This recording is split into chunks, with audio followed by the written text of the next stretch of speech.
सभी को नमस्कार। मैं कुपेंद्र आर राठौड़, हिंदी विषय सहायक प्राध्यापक, सरकारी प्रथम श्रेणी महाविद्यालय हुलसूर, जिला बिदर से हूँ। गुलबर्गा विश्वविद्यालय कलबुर्गी सीबीसीएस पाठ्यक्रम बीएससी फोर्थ सेम जो बेसिक हिंदी विषय है उसमें हानुष नामक नाटक रखा गया है। आज हम इसी हानुष नामक नाटक के बारे में अध्ययन करेंगे। हानुष नामक नाटक के 13वें भाग में आप सभी का स्वागत है। आज हम इस भाग में जो कुछ घटनाक्रम होते हैं उसके बारे में सिलसिलेवार तरीके से समझते जाएंगे। पिछले भाग में मैंने जो अभी तक बताया, हानुष भीष्म साहनी का एक प्रसिद्ध नाटक है। हानुष नाटक का प्रधान पात्र हानुष है, कात्या उनकी पत्नी है, एमिल हानुष का हितैषी है, जेकब हानुष का सहयोगी है और साथ साथ राजा जो उनका भी पात्र इस नाटक में आता है। जॉर्ज, जॉन, टाबर, हुसाक, सिवचेक आदि व्यापारी का पात्र भी इस नाटक में आते हैं। अभी तक जो हुआ है, हानुष एक स्वाभिमानी, एक ईमानदारी, एक गरीब इंसान, एक कलाकार, जिस तरह से 17 साल के मेहनत के बाद जो उन्होंने घड़ी बनाया, घड़ी बनाने के बाद जो जिस तरह से उन्हें खुशी मिली, जो खुशी का माहौल उसके परिवार में आया, वह खुशी ज्यादा देर तक नहीं रह पाई। वह खुशी जल्दी ही दुख में बदल गई, क्योंकि राजा ने हानुष को यानी आंखें निकालने का उन्होंने जब सजा दे दिया, तो अधिकारी हानुष के आंखें निकाल देते हैं। और उसके साथ साथ एमिल जो है, उसके बाद जो घटनाक्रम होता है, एमिल कात्या से यह कहता है कि बार बार आपको हानुष को लेकर इस देश से जल्दी ही निकल देना चाहिए, यहाँ से चले जाने में ही आपका भलाई है। इस तरह से एमिल कात्या को समझाता है कि हानुष जो जीवन बिता रहा है वह नरक की जीवन बिता रहा है, वह बहुत दुखी है, बहुत क्रोधित है। राजा ने उसे अंधे होते हुए भी घड़ी की देखभाल करने की जो उन्होंने जिम्मेदारी दी है, और साथ साथ हानुष के साथ जो घटनाक्रम हो रहा है, जो भी उनके साथ जो भी व्यवहार हो रहा है, वो अच्छा नहीं है आपके लिए और आपके परिवार के साथ भी। इसी कारण वह एमिल कात्या से यह समझाने की कोशिश कर रहा है। आखिरकार कात्या एमिल को बात को वह मान लेती है। पिछले कक्षा में हमने देखा एमिल और कात्या के संवाद। एमिल कात्या को अगले महीने तीर्थ यात्रा के बहाने यहाँ से चले जाने को कहता है। इसी बीच घायल हानुष का प्रवेश होता है। हानुष कहता है कि मुझे कोई चोट नहीं है। कात्या, तुम कहाँ हो? कात्या कहती है कि तुम इधर बैठ जाओ। हानुष कहता है कि अब मुझे क्या मालूम था कि झट से बादशाह सलामत की सवारी इधर से आएगी। इसी तरह से तो हादसे होते हैं। देखिए, घायल कात्या, घायल हानुष जिस तरह से अपने मन में इतना दुख और कष्ट होते हुए भी अपने पत्नी के द्वारा वह खुशी से बातें करता है। उनको इतनी जोर से चोट लगने के बाद भी वह अपने पत्नी से कहता है कि मुझे तो इतनी मामूली ही चोट है और यह मेरे लिए कुछ ज्यादा नहीं है। देखिए, नाटककार ने जो नाटक के प्रधान पात्र है, हानुष के जरिए यह कहने का कोशिश कर रहा है। हानुष यह बता रहा है अपनी पत्नी को कि मुझे तो मामूली चोट है, मैं तो बिल्कुल अच्छा ही हूँ। लेकिन हकीकत में हानुष बहुत परेशान है, बहुत दुखी है। वह राजा से वह तुरंत ही घड़ी तोड़कर उनसे बदला लेना चाहता है। कात्या कहती है कि तुम कुछ मत कहो, आराम से बैठ जाओ। देखिए, हानुष जब बात करता है तो कात्या उसे आराम से बैठने को कहती है। हानुष कहता है कि तुम नाराज हो कात्या, मैं तुम्हारी नाराजगी समझता हूँ। कात्या कहती है कि तुम्हें मालूम था कि वह बादशाह की गाड़ी थी? वह कहता है कि मैं सोचा था कि सवारी चली जाएगी, मुझे ठीक से याद नहीं है, मैं गिर पड़ा और घुटने पर चोट आई है। देखिए, जो हानुष बताता है, मुझे पता नहीं, इतना इतना याद नहीं है, सवारी जा रही थी, मैं बीच में आ गया, लेकिन मुझे मामूली चोट आ गई, अब बिल्कुल मैं ठीक हूँ, मैं गिर पड़ा और घुटने पर चोट आई। कात्या कहती है कि तुम जानबूझकर गाड़ी के बीच में कूदे हो, मुझसे कुछ छिपा रहे हो, बोलो चुप क्यों हो? देखिए, यहाँ पर कात्या कहती है कि आपने गाड़ी की सवारी में ऐसे तो नहीं आते, लेकिन आपने जानबूझकर यह आपने यह काम किया है। आखिरकार क्या हुआ? उस वक्त आपके मन में क्या चल रहा था और आखिर में आपने गाड़ी के बीचों बीच क्यों आया? यह कात्या हानुष से पूछती है। हानुष कहता है, मैं कर सकता। कात्या मेरे मन को नकारात्मक बातें आती रहती है। वह कहते हैं कि मेरे मन में आज भी नकारात्मक बातें आती रह रही है। अंधा आदमी क्या कर सकता हूँ? राजा ने मेरी हालत ऐसी कर दिया है। देखिए हानुश कहता है कि मेरे मन में तो अब नकारात्मक बातें आ रही है और मैं एक अंधा आदमी, मैं आखिर क्या कर सकता हूँ? राजा ने मेरी हालत ऐसी बना दिया है। कात्या कहती है कि तुम अंदर जाकर आराम करो। यांका, कहाँ हो तुम? थोड़ी देर तक बाबू के पास आकर बैठो। देखिए यहाँ पर कात्या कहती है बेटी को कि आप अपने बापू के साथ, अपने पिताजी के साथ कुछ समय बिताओ, उन्हें आराम करने दो, उनको धीरज बंधाओ। उसी वक्त जेकब वहां आता है। एमिल उनसे तुला सौदागर के बारे में बताते हैं। एमिल जेकब को यहाँ का पूरा हाल चाल बताते हैं और उसे छोड़ जाने को कहते हैं। यह बहुत महत्वपूर्ण है। जो घड़ी बनाने में प्रमुख पात्र तो हानुश का ही है, लेकिन उनका उनके साथ साथ जेकब का भी पात्र बहुत महत्वपूर्ण है। जेकब भी उस घड़ी का पूरा भेद जानता था। जिस तरह से हानुश के ऊपर जिस तरह से घटनाक्रम हो रही है, हानुश को जिस तरह से राजा ने हानुश के साथ व्यवहार कर रहा है राजा, उसी को देखकर जेकब बहुत नाराज है। उसी संदर्भ में एमिल जेकब और हानुश से दोनों से कहते हैं कि आप दोनों घड़ी बनाना जानते हो। अगर आप तुला सौदागर चले जाते हैं तो वहां पर आपको घड़ी बनाने का मौका मिलेगा।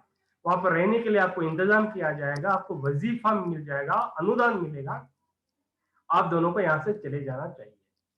इसी बात को मानकर, क्योंकि जेकब वह जानता था कि यानी जिस तरह से हानुश के साथ इस दरबार में जो व्यवहार हो रहा है, जो घटना हो रही है, यहाँ पर रहना मेरे लिए बस की बात नहीं है। वह तुरंत सोच लेते हैं, एमिल की बातों पर वह विश्वास कर लेते हैं और यहाँ से चले जाने के लिए वह तत्पर खड़े रहते हैं। लेकिन हानुश इस बात को मानने के लिए तैयार नहीं है। जेकब कहता है कि क्यों, क्या बात है? कात्या कहती है कि हम जल्दी यहाँ से चले जाएंगे। एमिल, जेकब कहाँ है? एमिल कहता है कि मैंने जेकब को इस सौदागर के पास भेजा है। तुमने सुना कात्या, हानुश क्या कह रहा था? उसके मन में अब भी घड़ी बनाने की ख्वाहिश है। कात्या कहती है कि वह बहुत डर गया है। हम यहाँ से जाए तो कहाँ जाए? देखिए यहाँ पर कात्या कहती है जो हानुश है बहुत डरा हुआ है। और कात्या यह भी कहती है कि चलो हम यहाँ से जाएंगे तो कहाँ जाएंगे? जो एमिल कहता है कि आपको तुला सौदागर जाना है, फिर भी वह मानने के लिए तैयार नहीं है। बार बार उसके मन में भी अब यह संदेह होने लगा है कि मैं इस अंधे पति को कहाँ ले जाऊं। हानुश क्या प्रदेश जाने को तैयार हो जाएगा? वह भी उसके मन में एक सवाल है। राजा को अगर पता चल जाएगा तो क्या हमें वह छोड़ेगा? मुझे तो डर लग रहा है। एमिल कहता है कि नहीं कात्या, हानुश की हालत देखकर तो मुझे तो कुछ करना ही पड़ेगा। देखिए एमिल कहता है जिस तरह से मैं हानुश की हालत देख रहा हूँ, उन्हें देखकर मुझे यह लग रहा है क्योंकि वह बहुत डरा हुआ है और आपको तुरंत यहाँ से जाना चाहिए, क्योंकि वह हानुश का वह हित चाहता था। इसी कारण वह कात्या से समझ आता है। और कात्या भी अपने पति को लेकर कहती है कि शायद मैं अगर जाने के लिए तैयार भी हो जाऊं, लेकिन मेरे पति जो हानुश है वह यानी दूसरे देश को जाने के लिए तैयार है या नहीं, क्योंकि हानुश के बारे में भी वह सोचती है। हानुश का प्रवेश होता है। वह एमिल से पूछता है कि तुम लोग घड़ी की आवाज सुनी? देखिए बार बार यहाँ पर एमिल हानुश के भविष्य के बारे में, जैसे एमिल को चिंता हो रही है, लेकिन यहाँ पर हानुश को अपनी घड़ी की चिंता हो रही है। हानुश के बारे में जब यहाँ पर चर्चा हो रही है, एमिल बार बार हानुश को और उनके साथ साथ उनके पत्नी को तो यही समझा रहा है कि आपको यहाँ से चले जाना चाहिए। लेकिन हानुश का जीव ही घड़ी पर है, उनका घड़ी ही उनका जीव है। तो हानुश को अगर आत्मा और उनकी घड़ी को अगर परमात्मा अगर कहा जाए तो यह गलत नहीं होगा। इतने दुखित होते हुए भी वह घड़ी की आवाज के बारे में बता रहा है। वो कहता है कि घड़ी की आवाज आप लोगों ने सुनी? एमिल कहता है कि तुम पहले पहले आराम करो भाई। हानुश से कहता है पहले आराम करो, घड़ी की आवाज है कि आप क्या करोगे? क्या बहकी बातें कर रहे हो हानुश? कात्या, जेकब, यहाँ क्या सभी इसको पूछता है कि यह घड़ी की आवाज तुम लोग नहीं सुनते? देखिए यहाँ पर हानुश जिस तरह से उनके भविष्य के बारे में, उनके यहाँ से जाने के बारे में यहाँ पर चर्चा हो रही है, तो हानुश को उनकी घड़ी की आवाज की चिंता है, क्योंकि न जाने उनके मन में क्या ऐसे कैसे सवाल उत्पन्न हो रहे हैं कि पता नहीं। वह कहते हैं कि कात्या से कहता है, जेकब से कहता है, यहाँ के सभी से पूछता है कि मेरी घड़ी की आवाज आप लोगों ने सुनी? हानुश फिर कहता है कि घड़ी बजनी चाहिए थी। जब घड़ी कब बजना है, नहीं बजना है, हानुश पक्का जानता है और समय से उसके ऊपर वह ध्यान भी देता है। इसी कारण वह कात्या जेकब यांका से पूछता है कि नहीं, घड़ी अब बिल्कुल बजनी चाहिए थी, आखिर क्या हुआ? जब पिछली बार बजी थी हम सब सुने थे, घड़ी बंद हो गई है। कात्या जेकब कहाँ है? हमें उसे तुरंत चालू कर, हमें क्या है, उसे तुरंत चालू करना चाहिए। देखिए, हानुश अंधे होते हुए भी घड़ी की आवाज सुन रहा है। घड़ी उन्हें अब पता भी चल गया है कि न जाने घड़ी की आवाज नहीं सुनाई दिया तो घड़ी बंद हो गई है। अगर घड़ी बंद हो गई तो उसके मन में यह भी डर सता रहा है कि राजा न जाने मुझे और क्या सजा देगा। तो इसी कारण वह कहते हैं कि कात्या से कहता है कि जेकब कहाँ है, हमें उस घड़ी को तुरंत अब चालू करना चाहिए। इस तरह से हानुश कहता है। हानुश कहता है कि अच्छा हुआ बंद हो गई।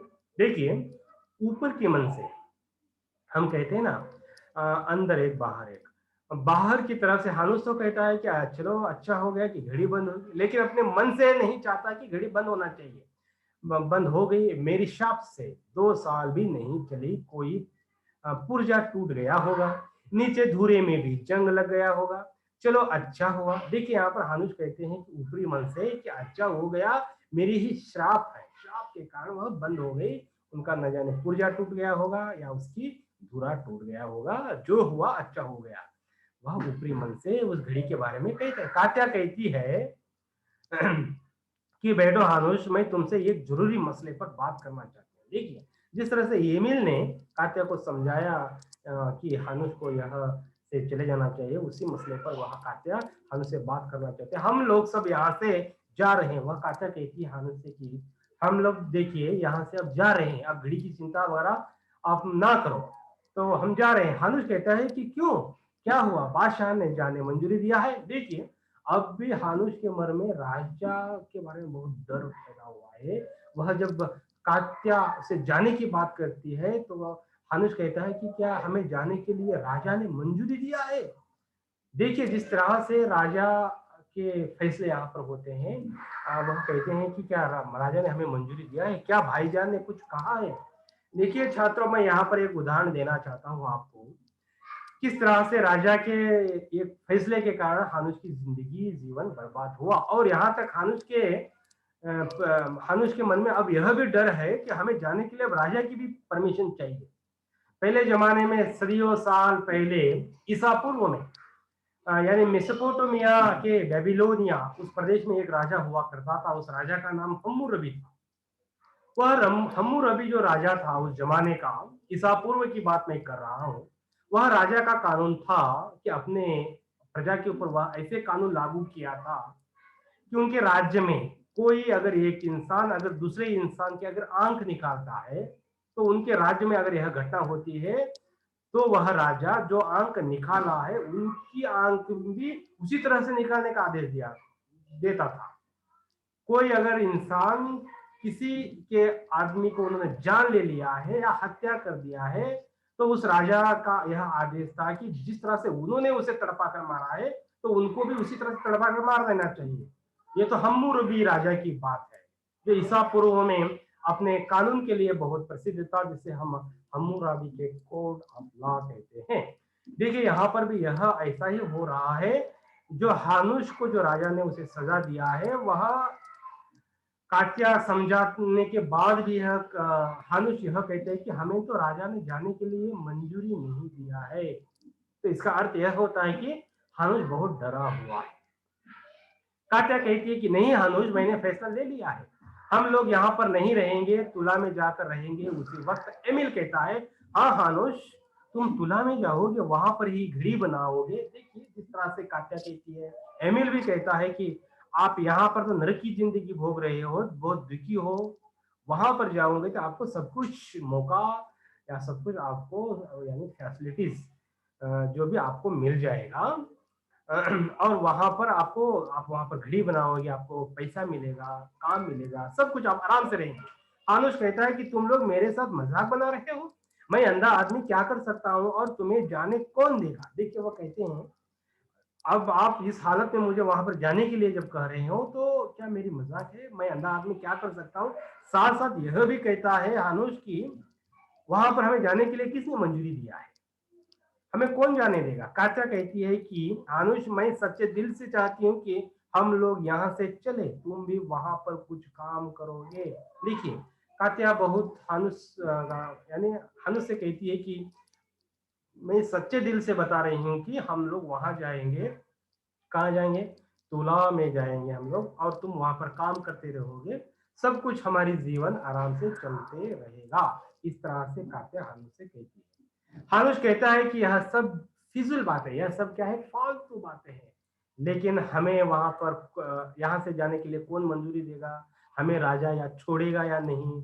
और यह सब तो न जाने, ये सब हमारे लिए बातें सही नहीं है। ये सब वो कहते हैं कि ये सब फालतू बातें हैं। अब कोई घड़ी मैं नहीं बना सकता, वह यह भी कहता है कि मैं अब कुछ घड़ी बनाने का मेरा इरादा भी नहीं है। जो बनी है वह भी बंद हो गई है, जरूर अंदर से कुछ टूट गया होगा। लेकिन यहाँ पर देखिए छात्रों, जिस तरह से हानुस को भविष्य को लेकर यहाँ पर एमिल और कात्या उन्हें यहाँ से जाने के लिए बात करते हैं, तो हानुस बार बार उस बात को, क्योंकि हानुस को यह सब कुछ पता है कि हमें किसी हालत में राजा यहाँ से नहीं छोड़ेंगे, और वह इसी जो अब ऑलरेडी घड़ी है उसे ही चालू करने की बातें कर रहा है। वह कहते हैं कि जो घड़ी बंद हो गई है, जरूर अंदर से कुछ टूट गया होगा, मुझे तो अब इस काम से नफरत हो गया। देखिए, मैंने कहा कि ऊपर से हानुश जो कहता है कि घड़ी को तुरंत चालू, लेकिन अंदर ही अंदर वह घड़ी को तोड़ने के लिए राजा के ऊपर बहुत क्रोधित है, बदला लेना चाहता है। तो वह कहते हैं कि हानुस अपने परिवार से, काचा से, अमीर से, घड़ी का कुछ टूट गया होगा, उसे जल्दी करना होगा। उसे यह भी डर सता रहा है कि यह खबर अगर राजा को अगर मालूम हो गई तो न जाने उसे ठीक करने में राजा मुझे ही कहेगा। तो उससे पहले राजा जब क्रोधित में आ जाएगा, गुस्से में आ जाएगा, उससे पहले ही मुझे ठीक कर देना चाहिए। यह हानो चाहता है, उसके मन यह चाह रहा है, मुझे तो अब इस काम से नफरत हो गया। तो वह ऊपर से यानी ऊपरी मन से यह कहता है कि मुझे तो इस काम से नफरत हो गया। चारों ओर की तरफ से आवाज आ रही है कि हानो की घड़ी बंद हो गई। देखिए, उसी संदर्भ में चारों ओर की तरफ से यह आवाजें, सभी की तरफ से यह आवाज सुनाई दे रही थी, अरे भाई हानुस की घड़ी बंद हो गई, बंद हो गई। पूरे शहर में यह आवाज आ रही है कि हानुस की घड़ी बंद हो गई। तो हानुस की घड़ी आखिर बंद हो गई है। तो यहाँ पर इस अध्ययन में हमने देखा येमिल और कात्या के बीच में संवाद, जो हानुस जो घायल है उसके साथ कात्या ने उसे जिस तरह से मनाने की कोशिश किया, लेकिन वो मानने के लिए तैयार नहीं है। और साथ साथ जेकब जो है वह समझदार लड़का, इस माहौल को देखकर वहां शहर छोड़कर भाग चुका है, और हानुस अकेले यहाँ पर है। हानुस को बार बार समझाने के बाद भी हानुस समझते नहीं है, और वहां बार बार उसके मन में यह डर भी सता रहा है कि हमें कौन जाने देगा, राजा के हमें वहां पर जाने के लिए मंजूरी दिया है। तो इसी कारण यह इकाई, यह जो भाग है यहीं पर समाप्त होता है। अगले भाग में हम देखेंगे हानुस किस तरह से घड़ी ठीक करता है या नहीं है, हानुस को कौन लेने आता है, क्या कुछ घटनाक्रम है, हम नेक्स्ट भाग में देखेंगे।